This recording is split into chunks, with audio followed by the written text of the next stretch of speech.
Hi అండి. దేవుడికి పెట్టే నైవేద్యాల్లో చక్కెర పొంగలొకటి. అయితే ఈ చక్కెర పొంగల్‌ని చాలా ఈజీగా, త్వరగా, సింపుల్‌గా ఎలా తయారు చేసుకోవాలో చూసేద్దామా? దీనికోసం స్టవ్ ఆన్ చేసుకొని, ప్రసాదానికి చేసే గిన్నెని ఏదైనా పెట్టేసుకొని, పావు కప్పు వరకు పెసరపప్పుని వేసి వేయించుకోవాలి. పెసరపప్పుని లో ఫ్లేమ్‌లో మాత్రమే వేయించుకోవాలి. హై ఫ్లేమ్‌లో పెడితే మాడిపోతుంది. లో ఫ్లేమ్‌లో పెట్టి వేయించుకోవడం వల్ల పెసరపప్పు రుచి అనేది చాలా బావుంటుంది. పెసరపప్పు ఇలా వేగిన తర్వాత కుక్కర్‌లోని ముప్పావు కప్పు వరకు బియ్యాన్ని, వేయించి పెట్టుకున్న పెసరపప్పును కూడా వేసి ఉడికించుకోవాలి. దీన్ని 2, 3 సార్లు బాగా వాష్ చేసుకొని, ఒక కప్పు కొలతన 2:30 కప్పుల వరకు నీళ్ళని యాడ్ చేసుకొని, కుక్కర్‌ని 2, 3 విజిల్స్ వచ్చేంత వరకు ఉడికించుకోవాలి. కుక్కర్ విజిల్స్ వచ్చి చల్లారేలోగా బెల్లం పాకం తీసుకుందాం. దీనికోసం ఒక కప్పు కొలతన 1:30 కప్పు వరకు బెల్లాన్నయితే వేసుకోవాలి. నేను దీన్ని కంప్లీట్‌గా బెల్లంతోనే చేస్తున్నాను. ఒకవేళ పంచదారతో చేయాలి అన్నా ఇదే ప్రాసెస్‌లోని చేయండి. లేదు బెల్లం, పంచదార కలిపి తీసుకోవాలి అనుకున్నా కూడా అలా కూడా చేసుకోవచ్చు. దీంట్లో అరకప్పు వరకు నీళ్ళని యాడ్ చేసుకొని బెల్లం కరిగేంత వరకు మరిగించుకోవాలి. పాకం అది ఏం రానవసరం లేదు. జస్ట్ బెల్లం కరిగితే సరిపోతుంది.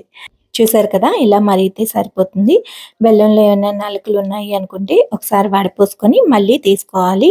చూసారు కదా! పప్పు, బియ్యం కూడా ఉడికిపోయింది. ఇప్పుడు దీన్ని ఈ పాకంలోకి వేసుకొని ఉడికించుకోవాలి.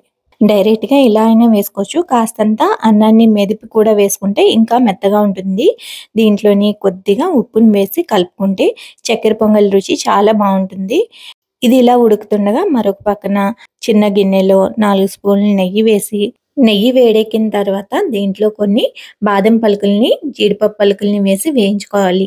ఇవి కాస్త వేగిన తర్వాత కొన్ని కిస్మిస్ పలుకుల్ని కూడా వేసి వేయించుకొని, ఈ నేతితో సహా చక్కెర పొంగల్లో వేసి కలుపుకోవాలి.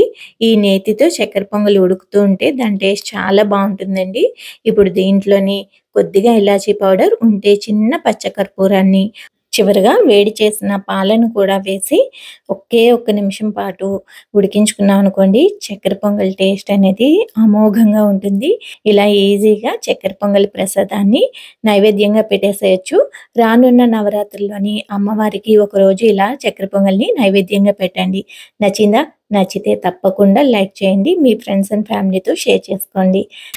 మీరు ట్రై చేసిన తర్వాత ఎలా వచ్చింది అనేది షేర్ చేసుకోవడం మాత్రం మర్చిపోకండి. Thanks for watching.